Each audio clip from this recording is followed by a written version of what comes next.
Hello everyone, welcome back to my YouTube channel USP classes. तो आज इस lecture में हम पढ़ेंगे electrostatics class 12th physics chapter number 1। तो देखिए, चैप्टर का नाम है इलेक्ट्रोस्टैटिक्स। देखिए, ये दो वर्ड से मिलके बना है। एक आ गया electro and second is statics. तो इलेक्ट्रो मीन्स चार्ज। इलेक्ट्रो क्या कह सकते हो आप? चार्ज है भाई, इलेक्ट्रिक चार्ज। हाँ, मैं इलेक्ट्रिक इसलिए बोल रहा हूं, चार्ज तो कुछ भी हो सकता है ना। नॉर्थ पोल, साउथ पोल, ये भी चार्जेस ही होते हैं। ये पोलैरिटी होती है, जो इसको भी आप चार्ज कह सकते हो। तो इलेक्ट्रिक चार्ज का क्लियर हो जाएगा कि हम कहीं ना कहीं इलेक्ट्रिसिटी के साथ डील कर रहे हैं। Statics means rest. हम मोस्टली वर्ड चार्ज वर्ड ही यूज करेंगे, लेकिन माइंड में ये रहना ये इलेक्ट्रिक चार्ज है। देखिए, तो इट मीन्स इलेक्ट्रोस्टैटिक्स का डेफिनेशन क्या बन गया? Study of charge at rest. अगर हम चार्ज की रेस्ट में स्टडी करें, इसको बोलेंगे इलेक्ट्रोस्टैटिक्स। ये जो चार्ज की रेस्ट में रखी स्टडी। अब रेस्ट में चार्ज रख के स्टडी क्या करना है? देखिए, लेट अस सपोज मान लो मेरे पास एक पॉजिटिव चार्ज है, मैंने इसको रेस्ट में रखा हुआ है। अब मैंने देखना है ये किसी दूसरे चार्ज के ऊपर कितनी फोर्स लगाता है। मैंने ये इसमें चैप्टर में पढ़ना है। मान लो यहाँ पे दो नेगेटिव चार्ज आके दोनों मिलकर इसके ऊपर अपना इफेक्ट कितना डाल रहे हैं। तो बस इस तरीके के कुछ एक्सपेरिमेंट्स, हम इस तरीके की कुछ हम थ्योरेटिकल बातें यहाँ पे करेंगे इस चैप्टर के अंदर। लेकिन कंडीशन हमारी वही है कि चार्ज जो है रेस्ट में होना चाहिए, मूव नहीं करेगा। हाँ, अगर चार्ज रेस्ट में नहीं होगा, मोशन में होगा, तो उसे बोलते हैं करंट इलेक्ट्रिसिटी की स्टडी। देखिए, इससे पहले हमें ये पता होना चाहिए कि ये चार्ज क्या होता है। Charge in the sense electric charge. अब चार्ज क्या चीज़ है भाई? देखो, किसी भी मैटर की या मटेरियल की ऐसी प्रॉपर्टी होती है जिसकी वजह से वो किसी दूसरे के ऊपर अपना इलेक्ट्रिक इफेक्ट प्रोड्यूस कर सके। इसी प्रॉपर्टी, इसी खासियत, इसी खूबी का नाम होता है चार्ज, इलेक्ट्रिक चार्ज। मतलब ये अपना इफेक्ट प्रोड्यूस करेगा किसके ऊपर? किसी दूसरी बॉडी के ऊपर। क्या? किसी दूसरी बॉडी के ऊपर अपना इफेक्ट शो करेगा ये। तो चार्ज का डेफिनेशन क्या बनेगा? मैं दो डेफिनेशंस करूंगा इसकी। ये एक इंट्रिंसिक प्रॉपर्टी होती है। It is an intrinsic property of substance लिखो या मैटर लिखो, कुछ भी लिख सकते हैं। Matter, due to which it produces electric effects on another body। किसी दूसरी बॉडी पे ये अपना इन्फ्लुएंस शो करेगा। इंट्रिंसिक प्रॉपर्टी मतलब इंटरनल खूबी, उसकी खुद की। किसी भी मैटर की अपनी एक खूबी होती है कि दूसरे के ऊपर कुछ इफेक्ट प्रोड्यूस कर सकना। कौन सा इफेक्ट प्रोड्यूस करना है? इलेक्ट्रिक इफेक्ट प्रोड्यूस करना। इसी को चार्ज कहते हैं। लेकिन हम जो चार्ज अब यहाँ पढ़ेंगे, एक इलेक्ट्रॉनिक डेफिनेशन होता है, वो जो मेन है, सबसे ज़्यादा इंपॉर्टेंट क्या है जी? देखो, इसको पहले एग्जाम्पल से फिर इसका डेफिनेशन बनाऊंगा। लेट अस सपोज मेरे पास ये है सोडियम एटम। इसके अंदर आपको पता है सोडियम एटम है, तो ये न्यूक्लियस हो गया, इसमें प्रोटॉन भी होंगे, न्यूट्रॉन भी होंगे। फर्स्ट शेल में हमें पता है जी 2 इलेक्ट्रॉन होते हैं। सेकंड शेल में हमें पता है 8 इलेक्ट्रॉन्स होंगे। 2, 3, 4, 5, 6, 7, 8 इलेक्ट्रॉन्स होंगे। और इसका जो थर्ड शेल है, इसमें हमें पता है 1 इलेक्ट्रॉन होगा। ठीक है जी। अब इलेक्ट्रॉन, ये जो डॉटेड है, ये इलेक्ट्रॉन है। मान लो इस सोडियम में, ये मैंने सोडियम एटम बनाया, मान लो इस सोडियम ने अपना 1 इलेक्ट्रॉन लूज कर दिया। देखो, यहां से इलेक्ट्रॉन निकल गया, यहां आ जाएगा पॉजिटिव चार्ज। इलेक्ट्रॉन का अपना होता है नेगेटिव चार्ज, मतलब नेगेटिव चार्ज निकल गया। मतलब सोडियम ने अपना इलेक्ट्रॉन मान लो क्लोरीन को दे दिया, तो सोडियम क्लोराइड बन गया। तो ये जो इलेक्ट्रॉन निकला, जहां से निकला वहां पे आ गया पॉजिटिव चार्ज। इसको होल भी कहते हैं। पॉजिटिव चार्ज इसका मतलब नहीं है कि हर बार प्रोटॉन आएगा जी, हम प्रोटॉन को एटम के अंदर से बाहर निकालेंगे ना ना ना, प्रोटॉन को नहीं निकाल सकते, क्योंकि अगर हम प्रोटॉन को निकालेंगे तो वो रेडियो एक्टिविटी हो जाएगी भाई। हर केस में रेडियो एक्टिविटी नहीं होगी। जिस जगह से इलेक्ट्रॉन निकलेगा उस जगह पॉजिटिव चार्ज आ जाएगा। हाँ, अगर यही इलेक्ट्रॉन वापस यहाँ आ जाता है तो ये पॉजिटिव स्पेस फिल हो जाएगी, यहाँ पे नेगेटिव चार्ज आ जाएगा। अब मैं एक डेफिनेशन बनाने लगा हूँ, एफिशिएंसी, और शॉर्ट में लिखा, ठीक है जी, और deficiency of electron with in atom. भाई किसी एटम के अंदर अगर इलेक्ट्रॉन ज़्यादा हो जाएं या इलेक्ट्रॉन कम हो जाएं तो वो चार्ज हो जाता है। सिंपल डेफिनेशन, इलेक्ट्रॉन की एफिशिएंसी होना या फिर डेफिशिएंसी होना किसी एटम के अंदर, तो हम कह सकते हैं कि वो जो एटम है वो चार्ज हो चुका है। फॉर एग्जाम्पल जैसे मैंने यहाँ सोडियम के केस में किया, सोडियम के पास पहले 11 इलेक्ट्रॉन थे, जो इसका जो वैलेंस, जो फ्री इलेक्ट्रॉन था, जो आउटर मोस्ट वैलेंस शेल में था, ये इलेक्ट्रॉन इसने मान लो लूज कर दिया, यहाँ हो गई डेफिशिएंसी, जहाँ होगी डेफिशिएंसी वहाँ आएगा पॉजिटिव चार्ज। अब ये इलेक्ट्रॉन मान लो क्लोरीन के पास चला गया, क्लोरीन ने ले लिया, क्लोरीन के पास इलेक्ट्रॉन बढ़ गया, बढ़ने को बोलते हैं एफिशिएंसी। तो इलेक्ट्रॉन का आना मीन्स नेगेटिव चार्ज, मतलब efficiency means gain of electron. अगर इलेक्ट्रॉन कोई बॉडी ले रही है इट मीन्स वो हो जाएगी नेगेटिवली चार्ज, और जो बॉडी इलेक्ट्रॉन्स को लूज करेगी, जिसके अंदर डेफिशिएंसी आएगी, वहाँ पे न्यूक्लियस का जो इन्फ्लुएंस बढ़ जाता है, मतलब वहाँ पे क्या क्रिएट हो जाएगा, पॉजिटिव चार्ज। मतलब loss of electron positive charge, gain of electron negative charge. Efficiency मतलब इलेक्ट्रॉन का बढ़ना, बढ़ने का मतलब गेन नेगेटिव चार्ज, क्योंकि इलेक्ट्रॉन अगर बढ़ गए तो इलेक्ट्रॉन का खुद का चार्ज तो नेगेटिव होता है ना, तो इलेक्ट्रॉन नेगेटिव चार्ज ज़्यादा हो गया, इट मीन्स वो बॉडी नेगेटिवली चार्ज हो गई।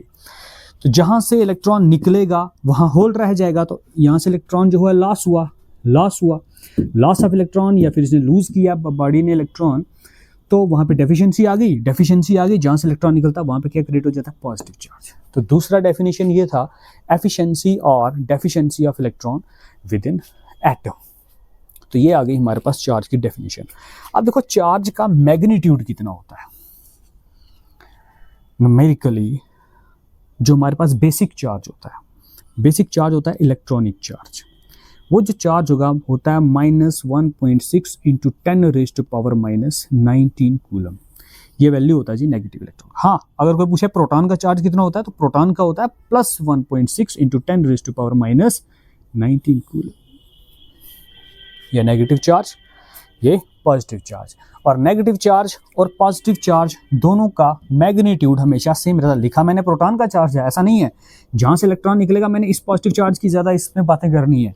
मैं न्यूक्लियस के अंदर के प्रोटॉन की पॉजिटिव चार्ज की बात इसमें ज़्यादा नहीं करूँगा, क्योंकि जहाँ से इलेक्ट्रॉन निकला है वहाँ पे क्या चार्ज, जहाँ इलेक्ट्रॉन गया वहाँ पे कितना चार्ज, कुछ इस तरीके की प्रॉब्लम्स क्रिएट होंगी इस चैप्टर के अंदर।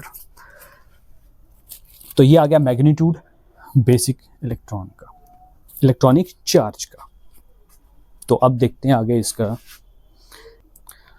तो कुछ इंपॉर्टेंट पॉइंट्स लिखेंगे हम चार्ज के रिगार्डिंग, ठीक है। Some important points regarding charge. तो चार्ज को लेकर कुछ इंपॉर्टेंट 2-4 बातें करेंगे, चार्ज की प्रॉपर्टीज वगैरह देखेंगे, चार्ज का मैग्नीट्यूड कितना है वो तो हमने देख लिया। देखिए जी, नंबर 1 कुछ प्रॉपर्टीज होती हैं चार्ज की। नंबर 1, लाइक चार्जेस हमेशा क्या करते हैं जी, रिपेल। और चार्ज 2 टाइप का होता है। चार्ज हमारे पास कितने टाइप का, 2 टाइप का, एक होता है पॉजिटिव चार्ज, एक होता है नेगेटिव चार्ज। सिंपल, अभी मैंने एटम के केस में आपको बता दिया, एफिशिएंसी और डेफिशिएंसी 2 ही चीज़ें होती हैं, या तो पॉजिटिव होगा या तो नेगेटिव होगा। वेयर एज जो अनलाइक चार्ज होंगे, अनलाइक चार्जेस क्या करते हैं जी, अट्रैक्ट। चलो, अनलाइक चार्जेस में अट्रैक्शन होता है, लाइक चार्जेस में रिपल्शन होता है, ये तो बचपन से पढ़ते आ रहे हैं, इसमें कोई नई चीज़ नहीं है। नंबर 2, एसआई यूनिट चार्ज के, SI unit is coulomb, coulomb C से डिनोट करेंगे। Number 3, charge is invariant. Charge क्या होता है जी, इनवेरिएंट। इनवेरिएंट का मतलब क्या हुआ, अगर किसी बॉडी पे चार्ज आ चुका है, अगर उस बॉडी की मैं स्पीड बढ़ाता हूं तो उसके चार्ज को इफेक्ट नहीं पड़ेगा। Do not depend upon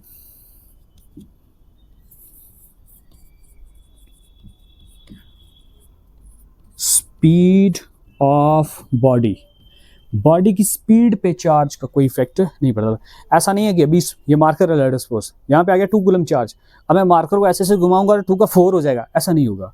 charge जो है इनवेरिएंट है, वो बॉडी के मोशन पे, बॉडी की स्पीड पे डिपेंड नहीं करता।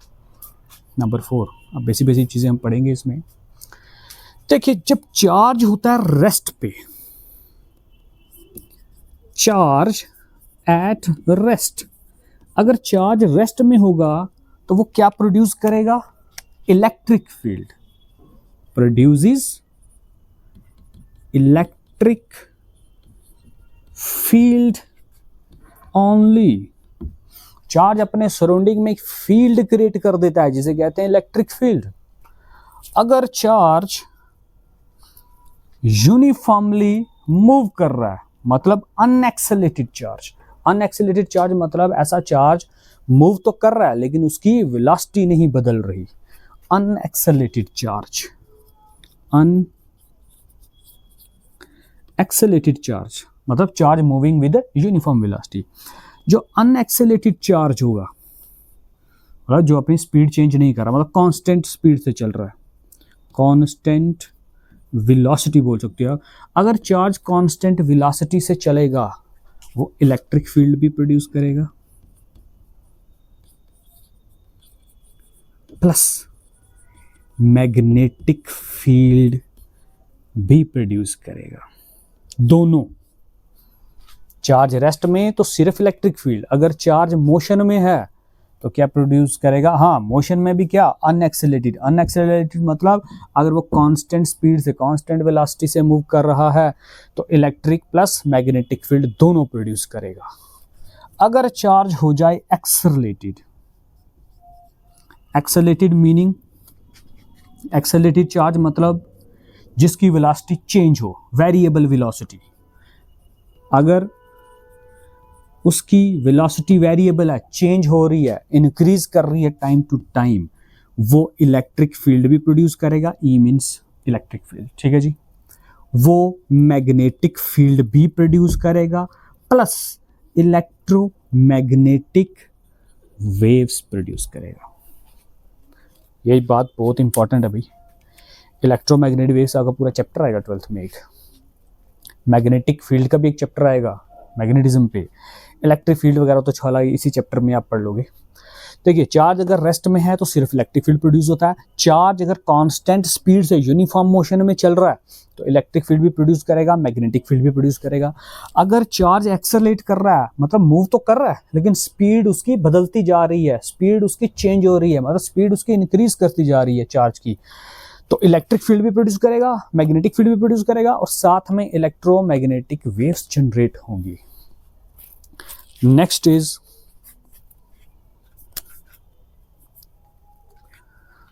चार्ज का dimensional formula. Dimensional formula, charge का जो डायमेंशनल फॉर्मूला है वो होता है जी AT। Dimensional formula of charge is AT, ठीक है जी। तो ये चार्ज की कुछ बातें थी, अब और इसकी प्रॉपर्टीज हैं आगे नेक्स्ट। देखिए चार्ज के जो यूनिट्स हैं, यूनिट्स ऑफ चार्ज। अब चार्ज के यूनिट क्या है? 5th 6th नंबर दे देते हैं इसको। मेन पॉइंट्स, इसकी प्रॉपर्टी सारी डिस्कस करेंगे इसी के वन शॉट में। देखिए चार्ज के यूनिट्स, एक तो आपको मैंने अभी बोला कूलम, C से डिनोट किया जाता है। नंबर 1 ये SI यूनिट है, SI unit of charge is coulomb, ये यहाँ पे लिखे हुए हैं। और भी यूनिट होते हैं भाई, अदर यूनिट्स क्या है? जो सबसे स्मॉलर यूनिट है, स्मॉलर यूनिट ऑफ चार्ज, जो सबसे छोटा यूनिट है वो चार्ज का, वो है जी फ्रैंकलिन। फ्रैंकलिन, इसको ESU इलेक्ट्रोस्टैटिक यूनिट भी बोलते हैं। और सबसे जो लार्जर यूनिट है चार्ज का, लार्जर यूनिट ऑफ चार्ज, वो होता है जी फैराडे। फैराडे इंपॉर्टेंट पॉइंट है भाई, ये दोनों इंपॉर्टेंट पॉइंट है। Franklin is a smaller unit of charge, जिसे इलेक्ट्रोस्टैटिक यूनिट ESU भी बोलते हैं। और सबसे जो लार्जेस्ट यूनिट होता है चार्ज का वो होता है फैराडे। ठीक है जी, फैराडे, फैरड नहीं, एक होता है फैरड। फैरड होते हैं कैपेसिटेंस के, ये फैराडे है। फैराडे लॉ भी आपने पढ़ा होगा केमिस्ट्री में। तो सबसे लार्जेस्ट यूनिट आ गया चार्ज का फैराडे। अब इसकी आगे नेक्स्ट प्रॉपर्टीज देखते हैं हम।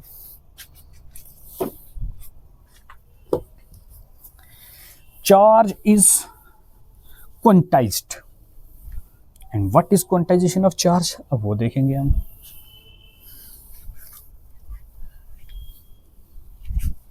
देखिए 7 is quantization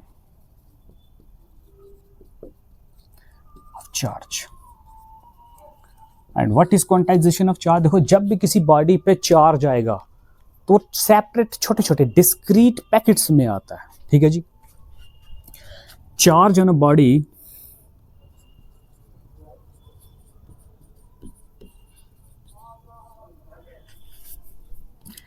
is a integral multiple of basic charge। Basic charge को बोलते हैं जी इलेक्ट्रॉनिक चार्ज को। मतलब जब भी किसी बॉडी में चार्ज आएगा वो इंटीग्रल मल्टीपल होगा बेसिक चार्ज का। नेचुरली जब किसी चीज को किसी से मल्टीप्लाई करो तो कोई छोटा पैकेट ही बनेगा, बंडल ही बनेगा ना। अब ऐसा नहीं है कि 1 इलेक्ट्रॉन ट्रांसफर हुआ तो 1 कूलम, 2 इलेक्ट्रॉन ट्रांसफर हुआ तो 2 कूलम, ऐसा नहीं होता है। अब समझना, मैं एक 1 कूलम में कितने इलेक्ट्रॉन्स ट्रांसफर होने चाहिए वो भी बताऊंगा। थोड़ा इसको थोड़ा सा अच्छे समझना। जो इलेक्ट्रॉन होता है वो डिस्क्रीट पैकेट्स में आता है। किसी भी बॉडी के ऊपर बंडल्स में आएगा। पैकेट मींस बंडल, डिस्क्रीट मतलब सेपरेट बंडल्स में आता है। देखिए जैसे डेट इज, अब चार्ज को मैं डिनोट करूंगा या तो कैपिटल क्यू से या स्मॉल क्यू से। मैं यहाँ कैपिटल क्यू लिख रहा हूँ, स्मॉल क्यू भी यहाँ लिख सकते हैं। तो कितना होगा जी, Q is equal to plus minus N E. E is a basic charge. E क्या है, बेसिक चार्ज हो, जो एन है यहाँ पे वो 1 2 3 एनी नेचुरल नंबर हो सकता है। अब इसका क्या मतलब है, देखिए मान लो लेट अस सपोज मेरे पास एक बॉडी है ए, ये बॉडी है बी। तो यहां से चार्ज यहां ट्रांसफर हुआ, यहां से चार्ज यहां ट्रांसफर। चार्ज ट्रांसफर होने का मतलब 1 इलेक्ट्रॉन ट्रांसफर हुआ। कितने इलेक्ट्रॉन ट्रांसफर हुए जी, 1। तो अब मुझे बताओ इस बॉडी पे या इस बॉडी पे दोनों का चार्ज इक्वल रहेगा। कितना चार्ज ट्रांसफर हुआ, या उसने कितना गेन किया, इसने कितना लॉस किया, तो उसको कैलकुलेट करेंगे आप कैसे। Q is equal to N E के साथ। एन मतलब नंबर ऑफ इलेक्ट्रॉन, कितने इलेक्ट्रॉन ट्रांसफर हुए 1। ई आगे ऑलरेडी बेसिक चार्ज है, तो कितना आएगा मेरे पास answer 1 into 1.6 into 10 raise to power minus 19 coulomb. ये हो जाएगा 1.6 into 10 raise to power minus 19 coulomb. तो 1 इलेक्ट्रॉन ट्रांसफर होने से बॉडी पे इतना ही चार्ज आता भाई, 1 कूलम नहीं आता है, 1.6 10 raise to power minus 19 coulomb आता है। लेट अस सपोज एक बॉडी ने यहां से यहां 2 इलेक्ट्रॉन ट्रांसफर किए। अब 2 इलेक्ट्रॉन ट्रांसफर होने से कितना चार्ज आ जाएगा जी, ये 2 into 1.6 into 10 raise to power minus 19 coulomb. ये हो जाएगा 16 to 32 3.2 into 10 raise to power minus 19 coulomb. तो ये पैकेट बना ना एक बंडल, ये भी तो गुच्छा ही है ना इलेक्ट्रॉन का। एक पैकेट बन रहा है हमारे पास, एक बंडल बन रहा है, एक गुच्छा बन रहा है, एक क्लस्टर बन रहा है। क्लस्टर मतलब ग्रुप ऑफ चार्ज। ये ग्रुप ऑफ चार्ज सेंड हो रहा है, ये 1 कूलम नहीं सेंड हो रहा है, ये क्लस्टर में है। मान लो 3 इलेक्ट्रॉन ट्रांसफर हुए, ये 4 हुए। मान लो 4 इलेक्ट्रॉन ट्रांसफर हुए, तो एन की जगह मैं लिखूं 4 मीन्स 4 भाई, 4 इलेक्ट्रॉन्स ट्रांसफर हुए। तो 4 इलेक्ट्रॉन्स के ट्रांसफर होने से बॉडी पे कितना चार्ज आ जाएगा, 4 into 1.6 into 10 raise to power minus 19 coulomb. तो ये कितना हो जाएगा जी, 1.6 इंटू 4 करेंगे तो कितना आएगा, 16 32 64 6.4 into 10 raise to power minus 19 coulomb and so on, ये चलता रहेगा। तो ये है जी क्वांटाइजेशन। मतलब जब भी बॉडी से, एक बॉडी से दूसरी बॉडी में इलेक्ट्रॉन ट्रांसफर होंगे तो वो डिस्क्रीट पैकेट्स में होते हैं हमेशा, उनका कुछ ना कुछ वैल्यू रहेगा, कुछ पैकेट्स में इलेक्ट्रॉन हमेशा ट्रांसफर होता है। तो ये आ गया क्वांटाइजेशन ऑफ चार्ज।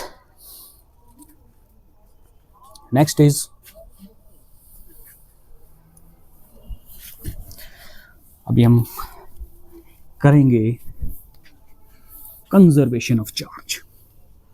अब कंजर्वेशन ऑफ चार्ज क्या चीज है जी, चार्ज जो होता है बड़े नंबर में भूल गया, अभी हम पे पता नहीं क्या था, चलो 9th नंबर दे देते हैं।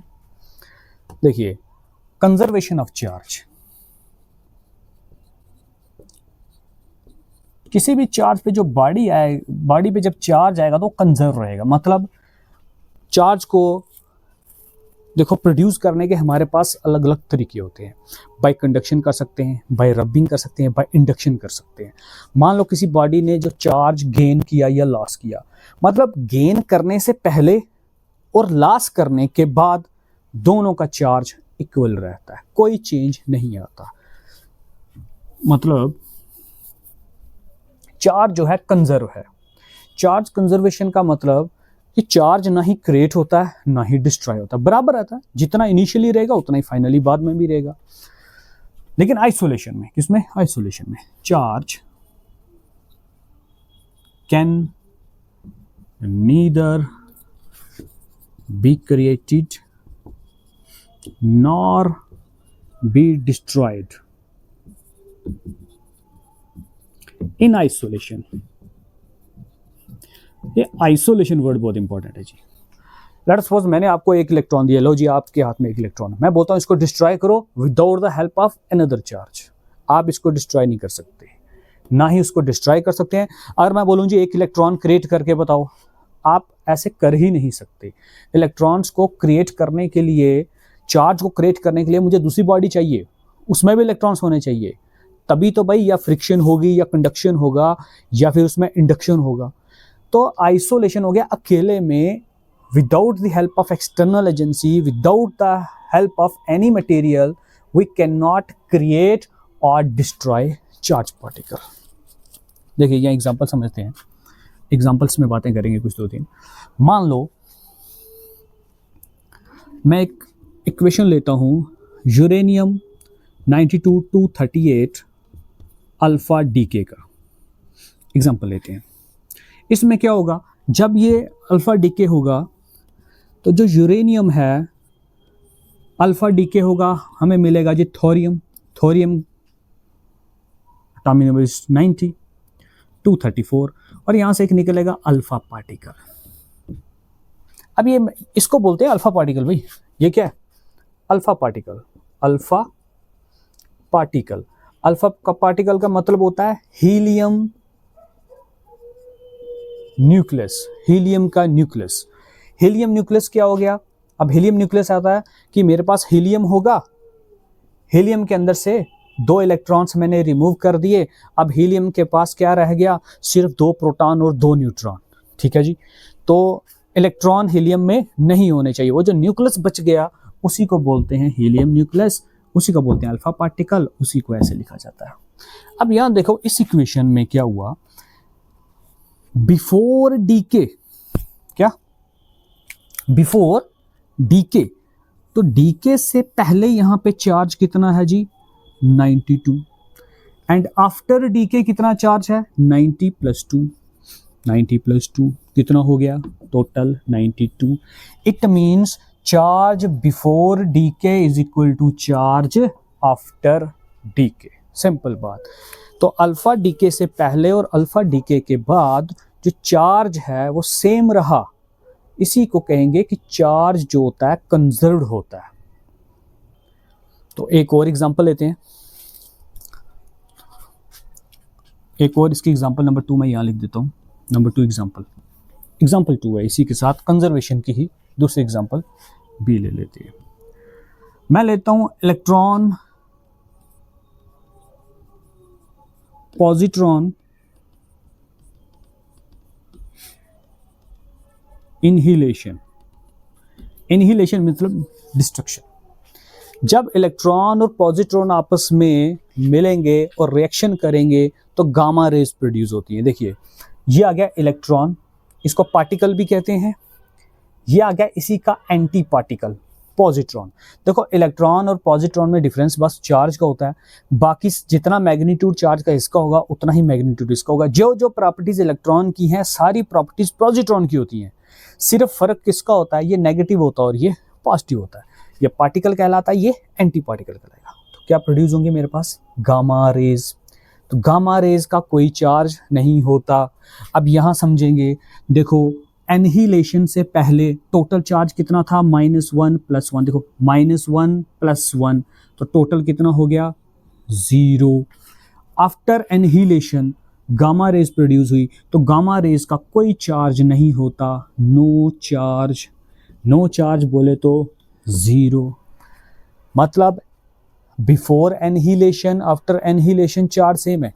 यहाँ पे देखो बिफोर डीके आफ्टर डीके भी चार्ज सेम है। इट मीन्स दोनों रिएक्शंस में चार्ज जो है कंजर्व्ड दिखा हमें। इट मीन्स चार्ज जो है ना ही क्रिएट किया जा सकता है ना ही डिस्ट्रॉय किया जा सकता है आइसोलेशन में। अब नेक्स्ट प्रॉपर्टीज देखते हैं चार्ज की।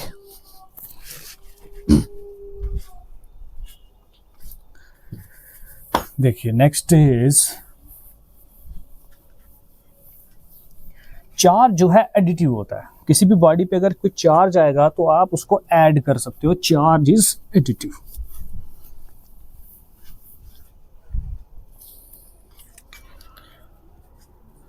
Charge is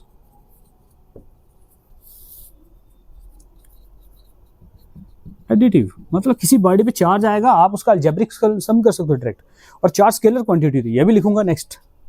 charge is a scalar quantity, charge का डायरेक्शन नहीं होता भाई। अगर ये स्केलर है तो सीधा उसको आप अलजेब्रिकली ऐड कर सकते हो, मतलब कैन बी एडिड अलजेब्रिकली।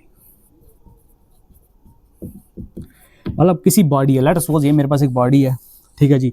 इस वाले हिस्से में है 2 कूलम चार्ज, इस वाले हिस्से में 3 कूलम चार्ज, इस वाले हिस्से में है -5 कूलम चार्ज, इस वाले हिस्से में है 2 coulomb charge.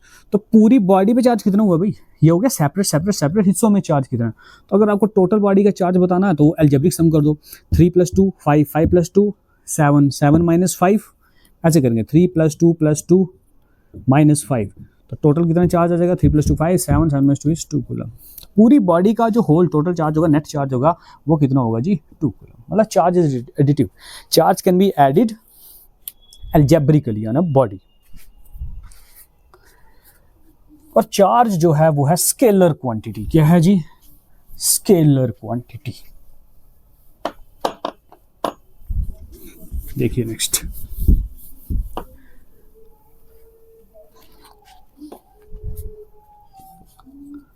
Charge is a scalar quantity. ठीक है जी, चार्ज क्या है जी? स्केलर क्वांटिटी है, मतलब इसका कोई डायरेक्शन नहीं होता, सिर्फ मैग्नीट्यूड होता है। नेक्स्ट जो चीज लिखने जा रहा हूं, चार्ज ऑन अ बॉडी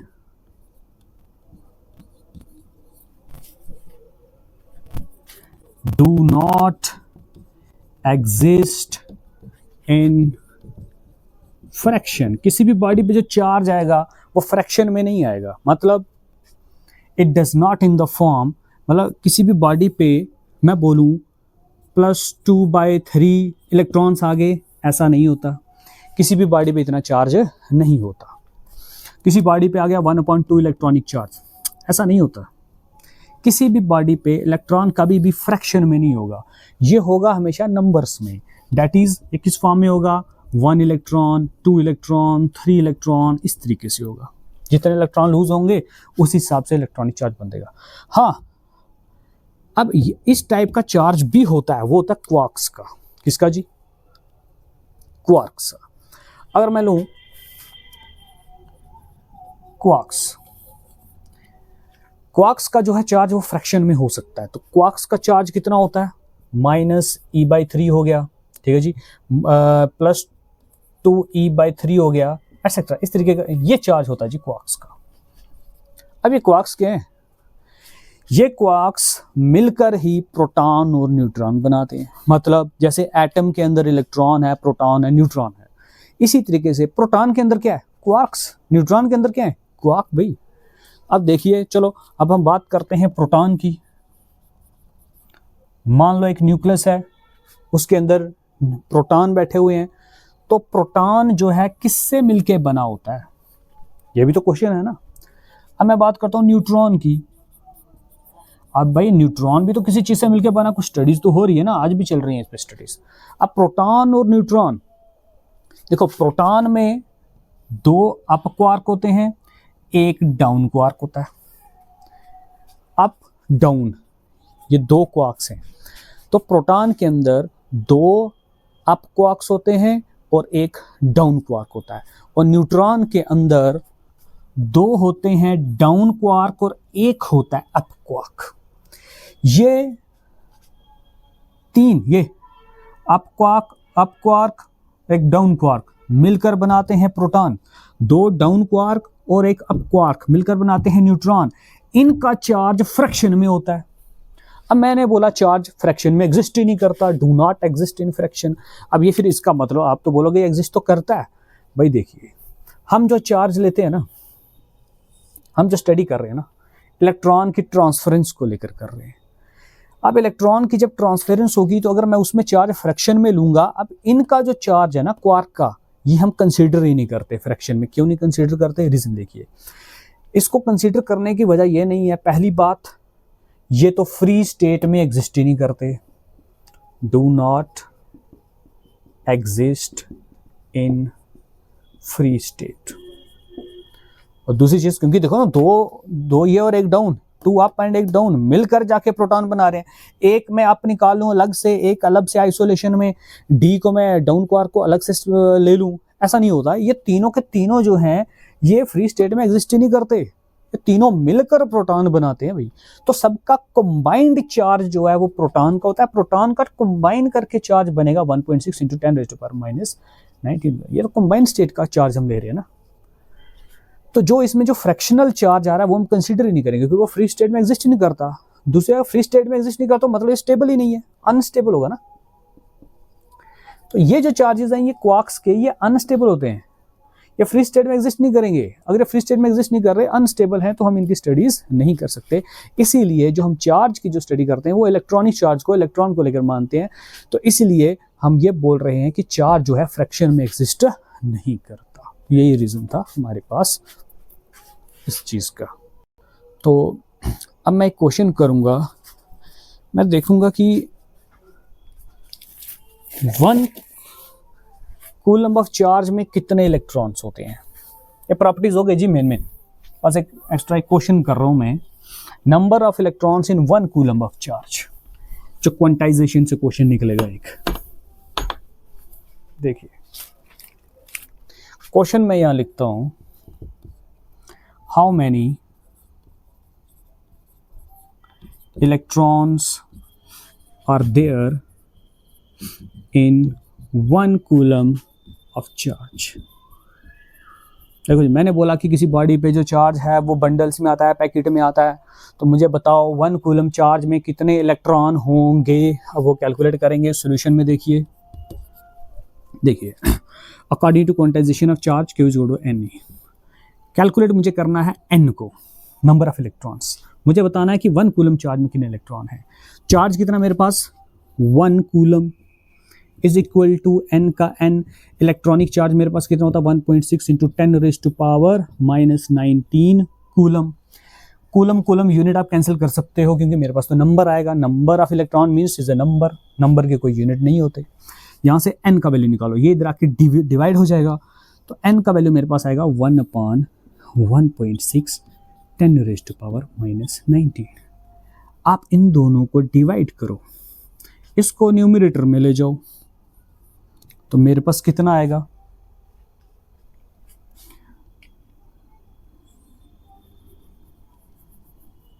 6.25 × 10⁻18। ये आएगा जी मेरे पास रिजल्ट। अब ये क्या लिख दिया, 1 को 1.6 से डिवाइड करो, आपके पास आएगा 0.625। फिर एक यहाँ पे 19 था तो एक 0 वहाँ जाएगा, स्टैंडर्ड फॉर्म में कन्वर्ट करेंगे तो हमारे पास ये नंबर निकलेगा। ये स्टैंडर्ड फॉर्म में लिख दिया है, सिंपल। अब इसका मतलब क्या हुआ, मतलब इसका ये हुआ कि जब भी किसी एक बॉडी पे 1 कूलम चार्ज आएगा तो कितने इलेक्ट्रॉन ट्रांसफर होंगे। देखिए इस पॉइंट को 18 स्टेप आगे ले जाओ, मतलब समझना अब इस बात को, 6 2 5 पॉइंट को 2 स्टेप में ऑलरेडी आगे ले जा चुका हूँ। 2 ले गया, बचा 16। 1 2 3 4 5 6 7 8 9 10 11 12 13 14 15 16। भाई जब इतने इलेक्ट्रॉन्स ट्रांसफर होंगे तो चार्ज बनेगा 1 कूलम। ये इतना बड़ा नंबर है, रीड भी नहीं कर सकते, कर नहीं सकते, कर तो सकते हैं लेकिन डिफिकल्ट है। देखिए 1 2 3 4 5 6 7, यहाँ तक तो करोड़ हो गया। 1 2 3 4 5 करोड़ हो गया, लाख हो गया सॉरी। 1 2 3, यहाँ हो गया 1000, ये नंबर हो गए। अब मैं इस नंबर को रीड करने लगा हूँ एक सिंपल लैंग्वेज में, लिल लैंग्वेज में। आप इसको क्या रीड करोगे? ये हो गया थाउजेंड्स में, ये हो गया लैक्स में, ये हो गया करोड़्स में। 625,000 लाख करोड़। जब इतने इलेक्ट्रॉन्स एक बॉडी से दूसरी बॉडी में जाते हैं तब जाके एक बॉडी के ऊपर 1 कूलम चार्ज कंप्लीट होता है। तो देख लीजिए 1 कूलम ऑफ चार्ज जो है is a very big number. 1 coulomb charge में इतने इलेक्ट्रॉन, 625,000 लाख करोड़ इलेक्ट्रॉन जब एक बॉडी से दूसरी बॉडी में जाएंगे तब जाकर 1 कूलम चार्ज बनता है बॉडी पे। It is a very big unit of charge. तो ये थी आज की इसकी प्रॉपर्टीज सारी, और एक नंबर हमने समझा कि 1 कूलम चार्ज में कितने इलेक्ट्रॉन्स होते हैं। तो नेक्स्ट टॉपिक्स जो हैं इसके हम नेक्स्ट के लेक्चर में कंप्लीट करने की कोशिश करेंगे। आज जो बेसिक इंफॉर्मेशन जो चार्ज के रिलेटेड होनी चाहिए इस चैप्टर में वो आपको बता दी गई। तो आज के लिए इतना ही। Thank you so much.